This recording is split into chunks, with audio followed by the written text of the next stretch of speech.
Good morning, everybody. It's a beautiful spring day in Colorado, and we are so happy you're here with us for this World Trade Day. Thank you very much for joining us. I'll be here with you in Global Insights until the end of this morning's session. Our first speaker is here and ready to speak with you. And his name is Folkert Wilman. He's from the European Commission, and he's going to be talking to us about Brexit and its implications for the United States. Please help me and welcome Folkert Wilman, please. Should I go up there?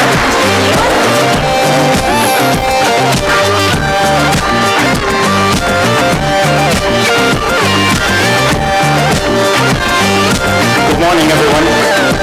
If there's a big stage available, I guess you should stand on it if you're going to speak. In about 10 days from now, there will be elections in the United Kingdom. And they are probably the strangest elections ever held in the country. Why is that? That is because those elections are elections for the European Parliament, the directly elected body of the European Union. And as you are probably aware, that is in itself not so strange because there are elections of this kind in many European countries, all 28 member states of the European Union. But it is strange because, as I presume you're also aware, almost 3 years ago the population of the United Kingdom voted to leave the European Union. And moreover, that departure from the European Union was scheduled to take place in March of this year. Nonetheless, in May, they're having elections for the European Parliament. So why is that? What is the logic, the dynamic, and what are the implications of Brexit, right? The process of Britain leaving the European Union. That is what I'll be talking about in the next 15 or 20 minutes or so. Let me first briefly introduce myself. As you just heard, my name is Folkert Wilman. I'm a citizen of the Netherlands in Europe. I work for the European Union, more specifically for the European Commission, kind of the daily executive of the European Union. I am normally based in Brussels, but I have the great privilege of spending an academic fellowship at CU Boulder, here just outside Denver, where I've been very kindly hosted by the people of the EU Center of Excellence, headed by Felicia Martinez. So I was saying, I'll be talking about Brexit. More specifically, I'll be talking about three things. Firstly, a bit of basics. What is Brexit actually? Secondly, as our British friends would say, why does Brexit prove to be so bloody difficult? And then thirdly, what are the implications of Brexit for the UK, for the EU, but also for the United States? Okay, starting with the very concept of Brexit. Brexit kind of obviously means at its most basic level the decision by the UK population in a referendum in June of 2016 to leave the European Union. 52% of the British population voted in favor of departing the EU, 48% therefore wanted to remain.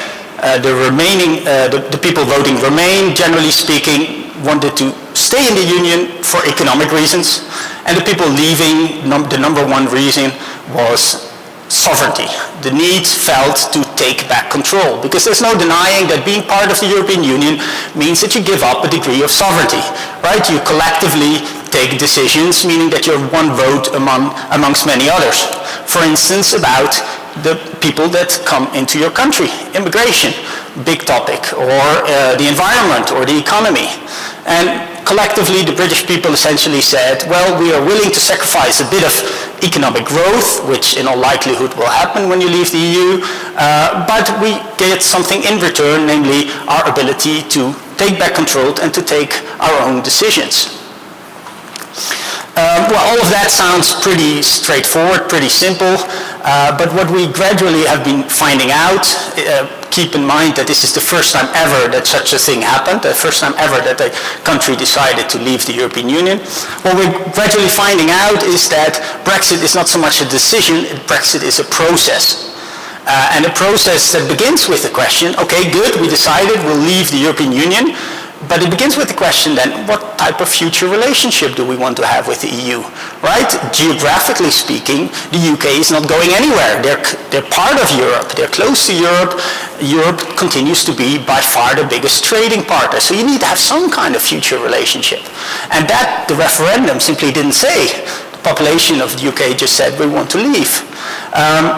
So what the British Prime Minister, who took over after the referendum, Prime Minister May, decided is essentially we want to have a hard Brexit. That means a fairly radical break from the past. We're not going to be outside the EU formally and in practical terms be part of it, as some other countries do. For instance, Norway and Switzerland, they are not part of the European Union, but they have a whole range of bilateral agreements with the EU, which means that for many practical purposes, it is as if they are part of the EU, especially in the economic field. They're part of the customs union, they're part of the internal market. But that means that you have to accept some of the rules set in Brussels. And as I just said, the very point of Brexit for many people was we want to take back control. So the British government decided we want to have a hard Brexit. Again, so far so good. But then, of course, you need to put that into practice and you need to settle the details. Think of it as a divorce. It's very unpleasant, at least for one of the two sides, sometimes for both. But you need to work out a lot of details. So as these things go, it took a lot of time, negotiations in Brussels between the European Union and the UK. And at the end of last year, there was an agreement on the exiting process, so to say. So mind you, not about the future relationship. That is something that still needs to be settled to this day, and that will take many more years. But there is a draft agreement that basically says, you know, what do we do with the finances, for instance, right? Something very important that needs to be settled. If you're part of the club, you need to settle the bill before you leave. Or the rights of citizens. There's a few million EU citizens in Britain, and what happens with them? And there's almost 1 million UK citizens in other EU countries, mainly Spain and France. What happens with them? So all these kind of issues, they've been settled in a draft agreement concluded last year, but then the agreement needs to be ratified. And that brings me basically to the second point that I wanted to discuss with you. Why is it so bloody difficult? Well, it turns out to be very difficult to have that agreement ratified, essentially because Prime Minister May can't get her own party, the Conservative Party, to support her draft agreement. And why is that? The very simple short answer is Northern Ireland. Northern Ireland, the whole issue didn't feature basically at all in the referendum campaign in 2016. Nobody really thought about this being an issue in relation to Brexit. But by now, it is the key issue. I mean, I hope you understand we don't have time to go into the decade-old history of the Northern Irish conflict, but I assume that you're aware that Northern Ireland is, geographically speaking, part of the island of Ireland, which the other part is made up by the Republic of Ireland. A lot of people in Northern Ireland thought that they should be part of Ireland, not part of the UK, which led to a decade-long dispute, conflict, civil war, you could almost say. Thousands of people got killed. In the end, it was settled in the Good Friday Agreements of 1997, negotiated with the help of the US administration, Bill Clinton at the time. And the essence of those Good Friday Agreements was essentially the UK saying, look, Northern Ireland continues to be part of the UK. We're not giving it up. But what we're willing to do is to ensure that for all practical purposes, you can hardly tell the difference. And by that I mean, for instance, no border controls between the Republic of Ireland and Northern Ireland. Cooperation in the field of education or agriculture. And all of that was possible because the two countries were part, and for the time being are still part, of the European Union, right? If you have a harmonized rule set in Brussels, for instance, on your customs duties, you don't need border controls to check that, you know, all the customs duties have been paid, etc. So that worked well until this Brexit decision, because then the very basis of that Good Friday Agreement falls apart. So that was obviously an issue that needed to be addressed in those negotiations that I was talking about between the EU and the UK. And in particular, for obvious reasons, it was Ireland pushing for a solid arrangement for this issue to be tackled so that the troubles, as they were known in Northern Ireland, wouldn't start again. And the draft agreement contains something that is known as the backstop. It essentially means that it's a sort of insurance policy. Because the issue there is, as I said, the UK government said we want to have a hard Brexit, a fairly radical break with the EU. But the essence, as I just explained, of the Good Friday agreements is that there's a soft border, there's not a hard border, there's actually hardly any visible border at all. And those two things are pretty much incompatible. Because if you go your own way as the UK, as obviously you're perfectly legitimate, it's a perfectly legitimate choice to do, it means that you need to have hard borders with your neighboring countries, such as Ireland. And the essence of the Good Friday Agreement was a soft border, almost a non-existent border. So those two are almost fundamentally incompatible, those 2 points. Actually, there is one way to make them compatible, and that is to have a kind of internal border within the UK. You could say that for all kind of regulatory purposes, customs duties, etc., we treat Northern Ireland as if it were still part of the EU, so kind of a soft Brexit only for Northern Ireland. And the moment that goods are being transported from Northern Ireland to the mainland of England and Wales and Scotland, then we will do our border controls, etc. But of course, effectively, that means cutting up the United Kingdom, which I think understandably is something that is not acceptable for the UK government, especially taking into account the history of Northern Ireland, and also bear in mind the position of Scotland, for instance, as a part of the UK, that until very recently wanted to have independence, also a part of the UK that voted against Brexit. The people of Scotland did not want to leave the EU, but the majority of the people overall in the UK did. So the moment there's a special regime for Northern Ireland, then the Scots will raise their finger and say, listen, I want the same deal. And before you know it, there's no UK anymore. So that is not an acceptable option for the UK government either. So we are left with 3 fundamentally incompatible positions: hard Brexit, soft border on the island of Ireland, and territorial integrity of the UK. And that's essentially where we are. And that needs to be tackled in one way or the other. It's mainly something to be settled for this future relationship that still needs to be negotiated, as I mentioned. But what has already been agreed in this provisional agreement reached last year was this so-called backstop, which basically says, well, we'll do our very best to think of some kind of creative solution that makes sure that those 3 points that seem fundamentally incompatible can be somehow reconciled. But as an assurance policy, unless and until we do come up with that magical solution, there will effectively be a soft Brexit. So until we come up with that future solution, if we come up with that future solution, for the time being, there will be, the UK will continue to be part of the customs union. There will be a degree of regulatory alignment between the UK and Ireland. And that has then implications, further implications, namely if you're part of the customs union, sorry to be a bit technical here, but it is really the essence of understanding the whole debate about Brexit. If you're part of the customs union, you cannot negotiate your own free trade agreements. And that is something that many people, especially in the Conservative Party of Prime Minister May want.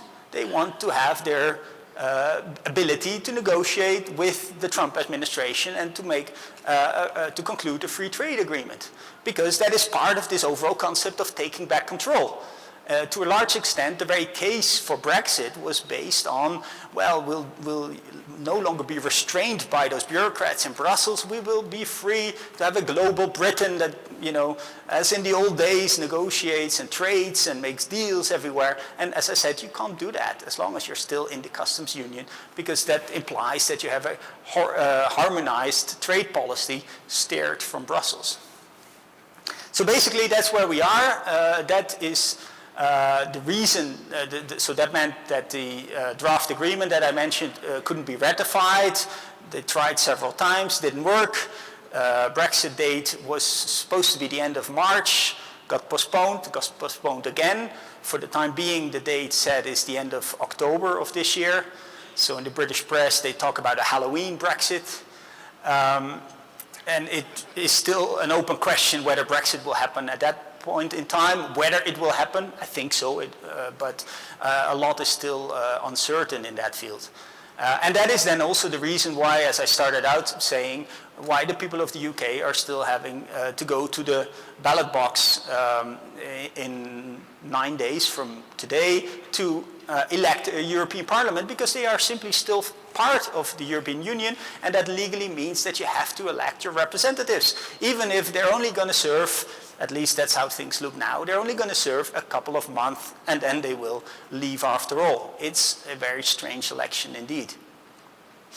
That brings me basically to my last point, and that is the implications of Brexit. What I didn't say at the introduction is that I'm a lawyer. I work as an in-house lawyer for the European Commission, and I'm afraid when we get to the implications of Brexit, I kind of have to come up with a very lawyerly answer, namely, it all depends. It is the fact of the matter, because firstly, we don't even know whether Brexit will happen, when it will happen, and most importantly, we don't know what type of Brexit there will be.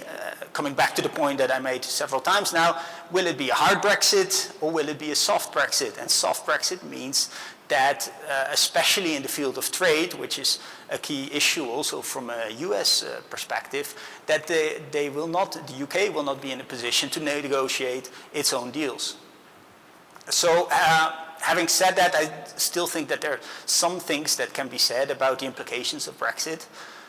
Starting with the UK, I think, well, one point is obviously that the UK is in a highly unstable, uncertain phase, politically speaking.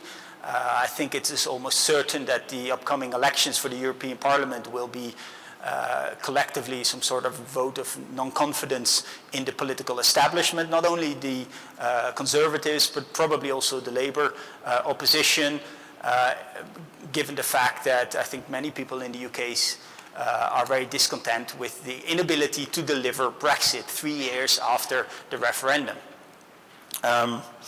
There's also other implications. A second one, I would say, as much as I personally regret Brexit, I think we also have to be realistic. Brexit is not the end of the world either. There is life outside the European Union. It will, in all likelihood, cost you a few percent points of your GDP annually, which is definitely not nothing, but there are other countries that are in Europe that are not part of the EU, and they're doing pretty well. I mean, the UK actually economically is holding up still pretty well. It could probably have been better without Brexit, but let's not pretend that, you know, the world falls apart.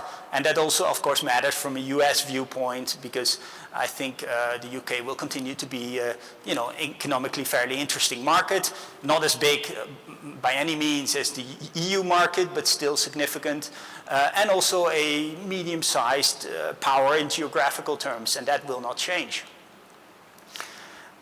Turning to the EU, I think a point that risks kind of getting lost in the whole Brexit misery and discussions, which mainly reflect as badly on the UK government. A point that risks getting lost is that the EU took a fairly serious blow in terms of morale, right? As I mentioned, this is the first time ever that a country leaves the EU. What we're used to is countries in Europe, one after the other, wanting to join the EU, queuing up, you know, doing everything they need to do to be able to join. The EU is a project that started in the 50s with 6 countries. There's 28 now. And as I said, this is the very first time that a country is leaving, and not just any country. The UK, which in fairness has always been a bit of a difficult partner, but nonetheless it's obviously one of the most important European countries. And that also has implications for the internal dynamics of the EU, right? I mean, in the end, it's the big countries to a large extent that call the shots, together with others, of course. But I mean, it's mainly France, Germany, and the UK, between the 3 of them, that work something out in practical terms. If there is, let's say, a deal to be made on Iran, or trade negotiations with the US. If the UK is leaving, you leave a country that is pretty much economically, liberally oriented, right? Pro-free trade, pro-Atlanticist stance, cooperation with the UK, so US. It's always been a close partner. I mean, you can't take that for granted when you talk about France and Germany. I mean, don't get me wrong, I'm not saying that the EU will fundamentally steer a different course, but what I think will happen, and what I think you can already see happening subtly, is a kind of subtle movement, a noticeable but subtle movement, kind of away from that pro-free trade, economically liberal orientation. So that's an important implication. Another important implication for the EU, and indirectly also for the US, relates to security and defense. I mean, effectively, there's only two countries in the EU that have a serious army, France and the UK. One of them is leaving. There's only two countries in the EU that have a permanent seat in the Security Council. One of them is leaving. There's only two countries that have a really well-developed diplomatic network, secret service, intelligence apparatus. France and the UK, one of them is leaving. So in all of these terms, there are serious implications for the EU as well, and as I said, indirectly for the US in terms of their cooperation with the EU. That go beyond economic aspects.